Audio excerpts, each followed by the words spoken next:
time to jump into iRacing with the Skip Barber at Donington to do a bit of an online race. Now, you have about 2 minutes warm up before things start, and there's a fire extinguisher. Never noticed that before. So let's just get going. I named myself after a cowboy. iRacing don't seem to care, and because it's Friday night and there's a lot of lonely people, the service seemed very active indeed. So hopefully this will be a packed grid. Right, we're doing this. We're warming up. So hopefully it's put me in a low split at least. Whoops. Hopefully it's put me in a low split. Hopefully things go well. We'll see. I'm not optimistic. I tell you what's awesome with iRacing is the mirrors actually work. And when you move around and look through them, you see how it's moving and reflecting the light. It's really a really nice effect and really helps with the believability of things. Let's join the track. Let's actually get going. We'll turn the volume down on my screen. There we go. Whoops. Not an appropriate time to turn the volume down in your Skip Barber. Of course, all Skip Barbers come with volume control. It's a feature that they only teach once you've graduated from the Skip Barber race school. And surprisingly, I don't even think you can race Skip Barbers in the United Kingdom. They must have shipped these over to the East Midlands just so that we could do this race today. Now, I was doing the qualifying earlier, and I have to say I'm really surprised how well the Oculus Rift is working with iRacing now. The last time I tried it, it wasn't exactly perfect. There's a little bit of drift, and I didn't really get it all set up right. Now, having fiddled with it a bit, I have to say iRacing is absolutely stunning with the DK2. You get all the advantage of, you know, 3D head tracking, 3D cockpit, virtual reality being absolutely incredible. And one thing that really caught me surprised using the DK2 with iRacing is that, oops, join the grid. You see the dashboard here. When you're playing on a monitor, you can't see the exact. On the Skip Barber, to change gear, you normally change gear around about 6,500 RPM is sort of where it maxes out.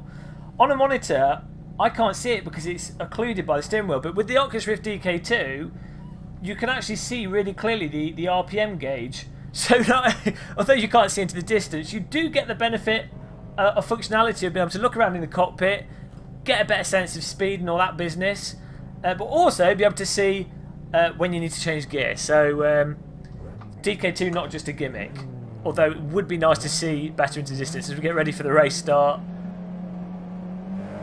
I'm expecting bad things here. Flag guy, nice little animation on the flag up there. I don't know what the grip's like on the tyres when they're cold, so we'll take this nice and easy. Oh, as the guy flashes on and off for some reason. Clear on the right side, clear. It's almost always carnage at the start of a race. The thing with iRacing as well is that although it does have pretty decent netcode, the cars look fantastic how they're positioned on the road. If you tap, have the slightest bit of contact with someone, your wheels just bend off as if they're made out of. Oh dear God! Oh my God! Oh my God! Oh my God! Oh my God! What is going on? Ah! If you do tap someone, your wheels just snap as if they're made of pasta. So you do have to be very careful. Oh my God! My heart's going after that.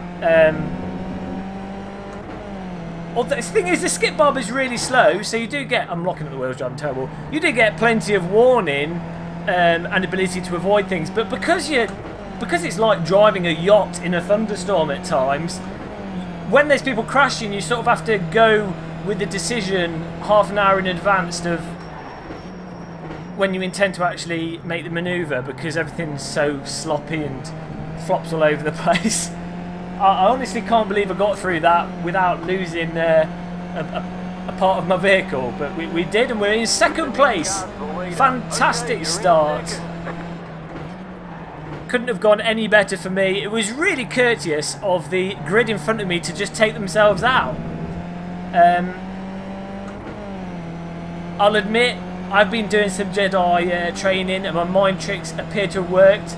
I might have drugged some of the competitors before the start of this race, which also might have helped. The cars all disappeared. It's nice and handy. The accident that happened is probably more of a sign of the split that I'm in. I guess I'm probably pretty low down as my lap times are fairly atrocious still. So let's see if we can catch up with this dude here. Have a little bit of side-by-side racing, that'd be nice.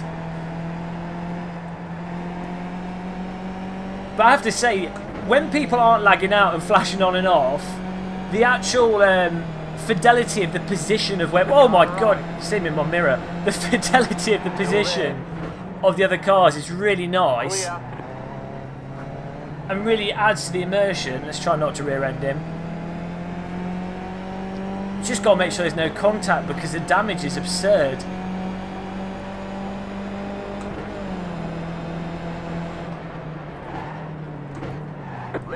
So everyone's braking on and off.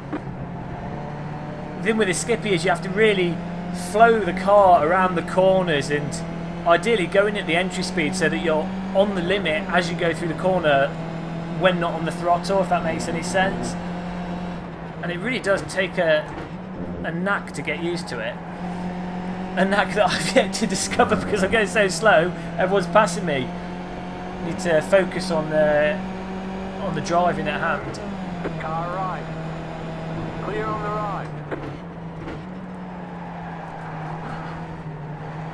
Right side. Clear. You see in the mirror, it's really nice how in my position where I'm sat, when someone comes to make a move on you, you just see their whole car body in the mirror just popping up, and because this guy's got like a fluorescent yellow and dark blue car, the mirror's just lighting up with his car model. Hold your line. Clear on the right. I'm just slamming the brake on way too much. You can flow through that corner with a good deal of speed. Oh, grid passing me now. Oh dear. Sponsored by Logitech. Clear.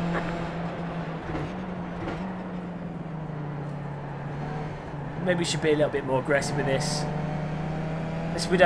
We're letting them pass too easy. Mind you, it is a 20 lap race, so there's no real rush. Chances are these guys will crash themselves if I don't crash myself.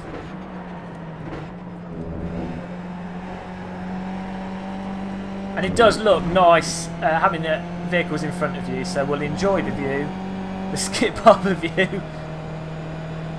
Now, one thing I have found with this skip barber is, oh, what is he doing? One thing I have found is that it has a ridiculous amount of drafting.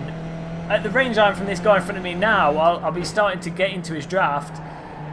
And even I've coming up the hill back there, I've come off the throttle for a good 3 or 4 seconds, kicked it, and I found myself almost rear-ending someone purely from the draft.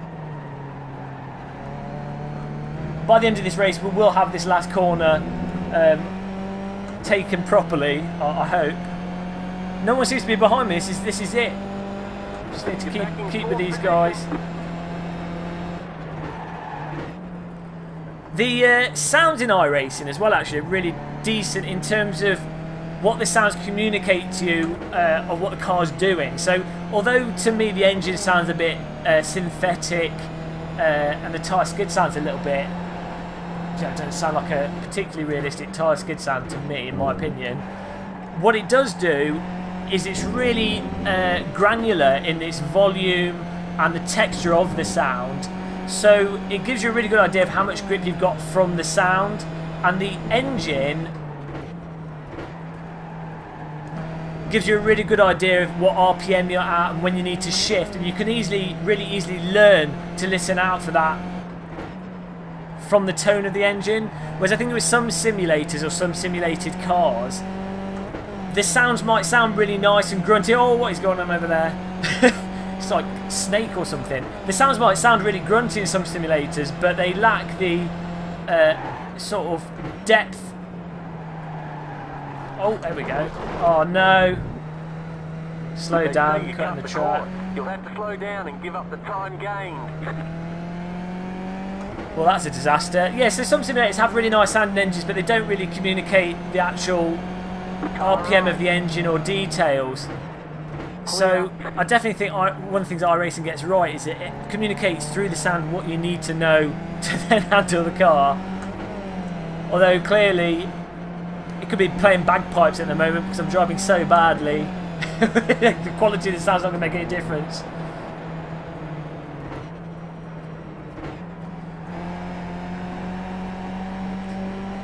One thing I have done, I've changed my seating position just a second ago, and as a result, I'm having to put a different amount of brake pressure to what I'm used to, and it's really throwing me off. I'm not just making excuses, I am driving very bad as well, but certainly need to get a sim rig so that it's always the same. I think it really does help when you've got your wheel setup. Even with the Wheel Stand Pro, I normally have it on the floor. Just having things always the same, I think, really helps in making sure you can replicate laps and what you're doing each time. Let's see if we can catch up with this guy getting his draft. We've dropped back down to 4th place after half the grid took themselves out. It's going to be crunch time soon. Tell you what, I put the delta on the screen, I bound it to the left button, and then I can see how close I am to my lap, and we'll hope that that helps me focus. This is like drunk driving, to be honest.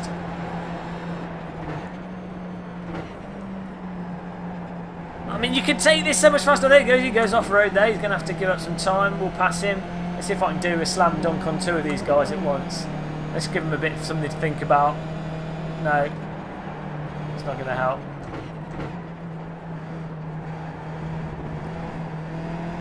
Oh, God. Oh. I can't believe it hit him. Okay, there's another car there. I can't believe it didn't hit him as he swung out. This is the scratchiest racing ever, and I didn't notice that there was a guy behind me. I should have been looking at the splits. Don't use this video as an example of how to race. This is positively some of the worst quality racing you will see in a video on YouTube. So if you were looking for tips on how to drive, the lap times should probably have been, and the complete abuse of racing lines should have been a tip that this is not a good video to follow for advice. We're dropping down here. We're in 5th place now. We need to... how many laps are left? Don't even know. I've bound the button for the black box on my right hand stick, but I don't want to take my hand off the steering wheel just yet.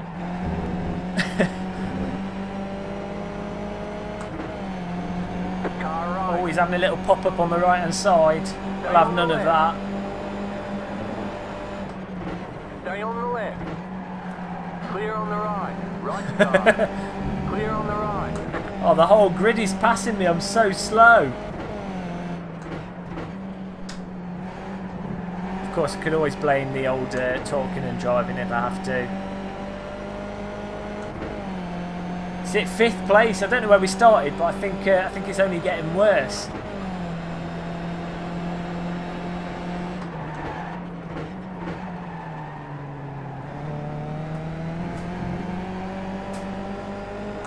There we go. Let's flick through some options with the Oculus Rift on. There we go. Car on your left. Not a good time to be looking through options. Lap timing, that'll do. Clear. Okay, we've got 9 laps left and half the grid to catch up with. I think it's time to focus. I'm going to stop talking for a bit. I'm going to see if I can make some moves. Oh, there goes one person. He's made the move for me. Let's do this.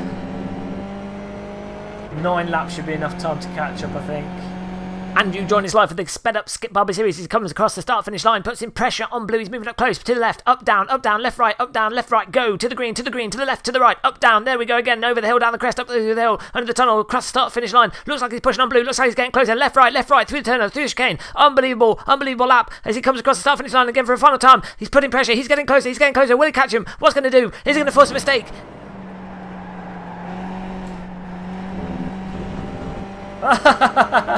Too much pressure. Oh, I shouldn't laugh.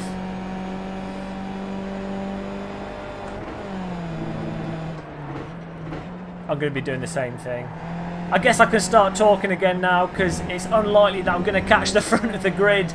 As that's supposed to be in third place though, which is nice. It's certainly the case that talking ups the difficulty. So if you're a pro alien sim racer and you wanted to make it a little bit more challenging, you should just talk whilst you drive. I'd say it adds about 30% difficulty to the driving experience. But so basically, I mean, I guess this race has gone all right. A bunch of guys up front there can on the DK2. I can just make them out as sort of pixels dancing around. Well, it really does throw you off talking and driving. Better watch out. There's no one near us. We're okay.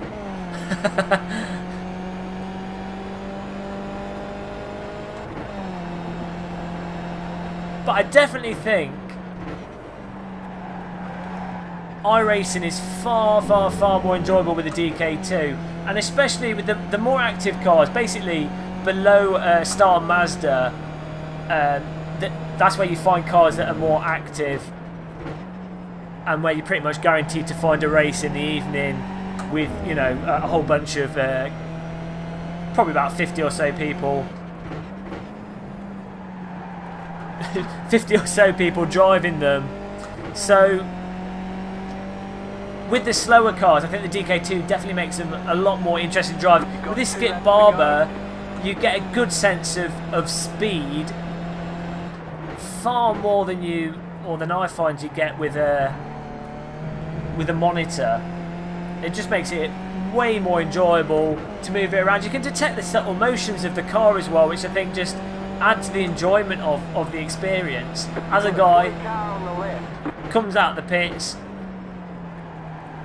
at a couple of miles an hour, that's alright, he's in front of us. Well, with the Skip Barber in iRacing, when you go over the limit, it just keeps skidding, which takes a little bit of getting used to, and you can only really get away with a couple of degrees of angle before you really lost the car. I think the R Factor 2 Skip Barber gives you a little bit more slack before you lose it, but they both seem to have the same general characteristics to them. So, as I said in my previous video, definitely worth checking out Skip Barber in R Factor 2 if you haven't got access to iRacing and you just want to experience the vehicle. As this guy's come out of the pits in front of me, that means one more lap to go. And I'm pretty sure he's been, or maybe we're lapping people now, because otherwise he's needlessly fighting these guys in front. Last lap, 20 lap race. I mean, it can be a little bit boring with the Skip Barber. I think, as I say, the DK2 makes this entertaining enough for me, and especially if you've got a full grid to race against. If you're side by side with someone, a race could be 50 laps long. It doesn't matter. And 20 laps gives you enough time to catch back up if you make a mistake, and enough time for people to make mistakes.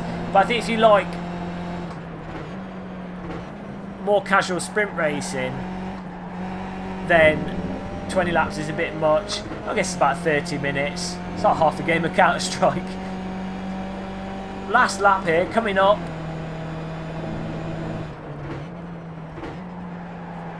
I don't think we did any really spectacular laps. I drove terrible at the start. Every time I start talking, the driving goes out the window.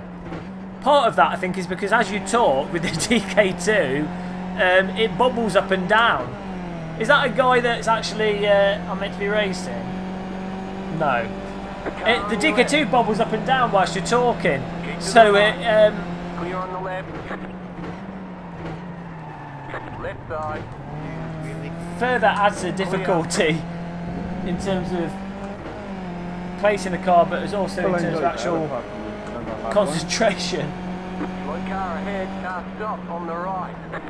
It's a fantastic race at Donington. Game of Muscle finishes in third place. Flew Popo in second. But the Weekend Warrior, the winner, the champion, Darjo Vuk, with a 25-minute race time, 28 seconds, an incredible, incredible victory. The pile-up at the start, causing confusion, disarray and panic. But 3 competitors came through to get points. Good race. Thank you for racing. Have a good evening. Goodbye. And, well, that's how you end a race in iRacing. You madman. Madman. But, yeah. Let's just get off the racing track here. Yeah, I think, you know, you can race with the Oculus Rift DK2. It works perfectly fine. I'm going to try and do some more racing with the Star Mazda. The speed might make it harder to hit brake because you can't see brake markers very clearly, and you do sort of have to pick out details on the road as to finding points to actually hit brakes. But yeah, I hope this was interesting. Hopefully I'll get better at talking and driving in a race setting, because I was pretty terrible at the start. But thanks for watching this video. Let me know in the comments what you'd like to see, if you'd like to see more of this nonsense. And subscribe, share with friends, like, all that business. Facebook is in the video description. Goodbye.